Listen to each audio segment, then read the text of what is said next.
Ubiur Ha'inyan, and to explain the matter, Kihine milas moed mlashen v'no adati l'chasham,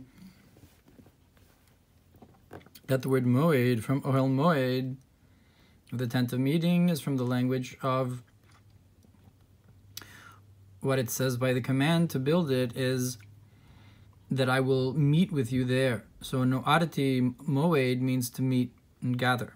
Truma chafei chavbeis, Rashi sham, like Rashi says there, kashe ekva moed lecha, when I establish a time, a meeting with you, l'daber imcha chulu, to speak with you. So it's also from the language of time, a set time and meeting. V'hine v'no adati osios v'no dati. So this word, and I will make a meeting with you, is also the same letters as the word, and I will be known to you. And the language of I will be known to you is also a language of attachment, and union, like an Adam knew Chava. He attached himself to her,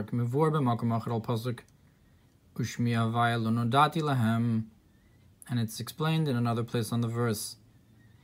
And my name Havai was not known to them, to the Avos, only to Moshe, Hodati, that it should have said, not from in the language of no dati, but Hodati, I did not let them know. Not the, I guess, passive be known. It's only that him and his name are one.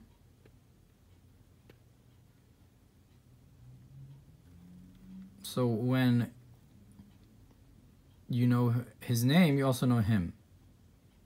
So nodati means I myself was known to them, not hodati, that I let them know something else, because he is one with his name. If so, what does it mean? I was known. And so Baruch Hu Mamash has to say, revelation of the infinite may be blessed truly. And this is the same language as Oel Moed, which is also implies this concept of union and attachment. Like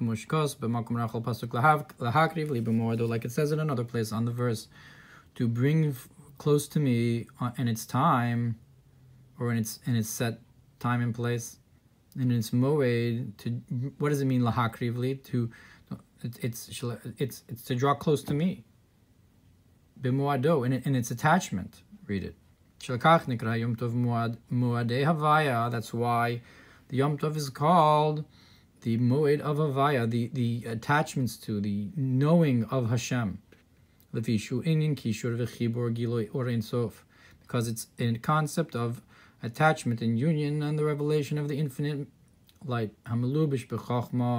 That's enclosed within wisdom. Which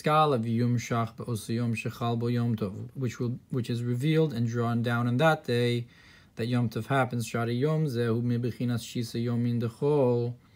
Because this day that Yom Tov falls out on, which on the 6 days of the week of the mundane, Shemashish Midos, which are the 6 emotional attributes.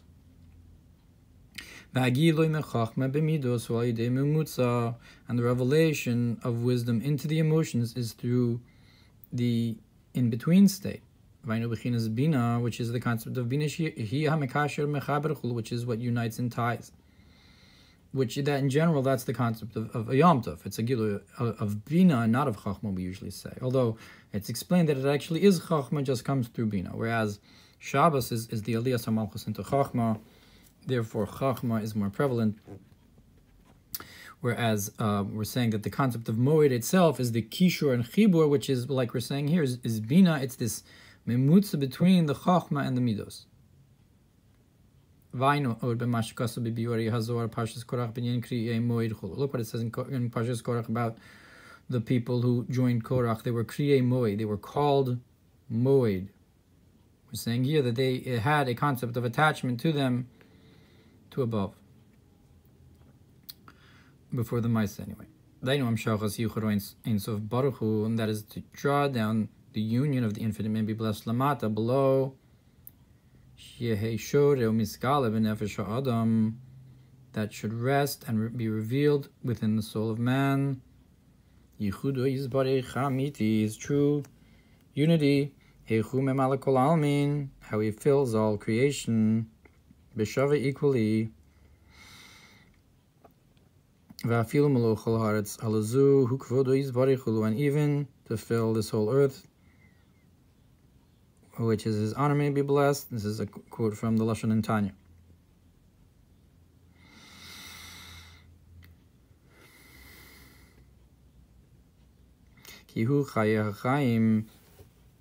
So this is all what's going to be revealed.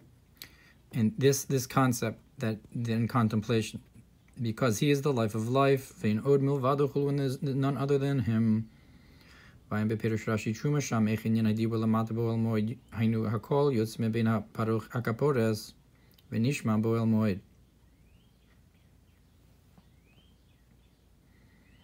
what it says in Parshas Truma, how the concept of the speech below in Oel Moed, that's the voice that comes from upon the kaporas of the kruvim, and it's heard in the Oel Moed. So we can explain this. The Yidua be'inyan Mishkan or Mishkan ha'edus. Now it's known with the concept of what it says in Parshas Pekudei, Ele Pekudei Mishkan ha'edus. It says Mishkan twice. First Mishkan and then Mishkan ha'edus. Shem Yichud Abba ve'ima. That's two concepts. That's the unity of Chochmah and Bina, of the mother and the father, of the Partzufim. Nikra Mishkan ha'edus. That's the Mishkan of the edus, of the plural, the edus, the testimonies, or the concept of the unions. Like we said, edus is noda, and is a union. Yichud zun, Mishkan stam. And so Mishkan is Yichud zun. And Mishkan ha-edus is the union of Abba and Ima. Apirish Oel Moed, hu klolus bez Yichudim elu. And what does it mean, Ohel Moed? It's the tent of the meetings. It's referring to both the things that happen in the Ohel Moed, the Mishkan and the Mishkan HaEdus, both of these unions, the Yichud Avah and the Yichud Zun.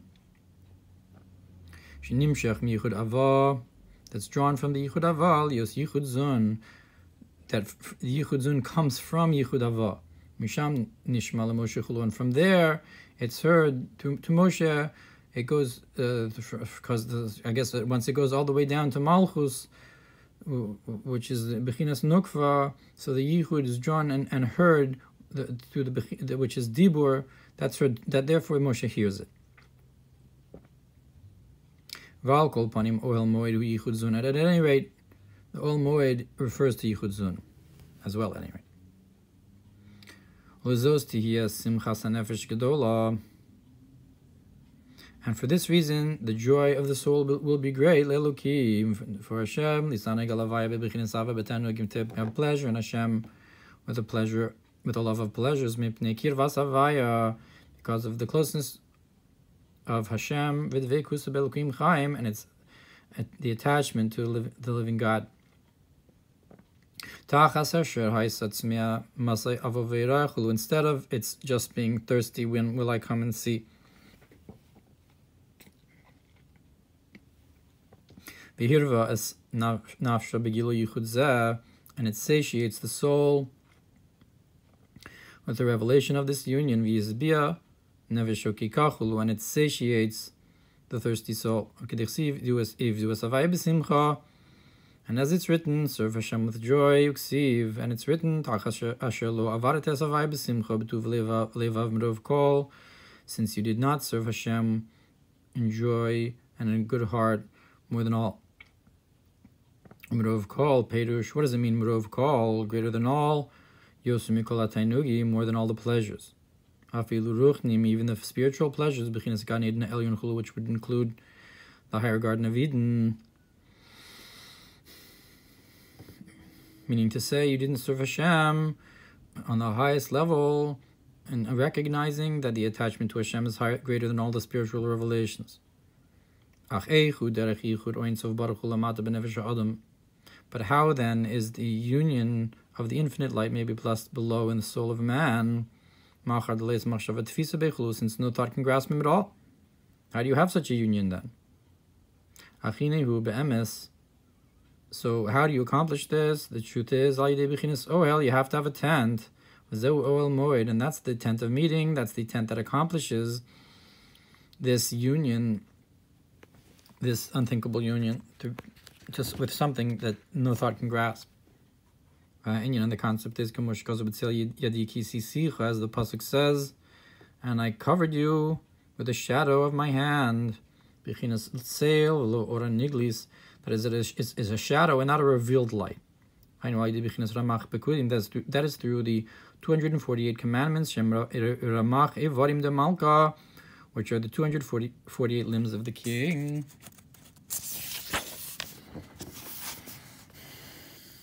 And they're called limbs. For example, like the limbs of a body, which are composed of flesh and veins and bone. And they come from the fetid drop. That's how they're created, so it's the physicality. But nonetheless, is enclosed within them. Life force of the soul. So that's also improbable. So too, the 248 mitzvos.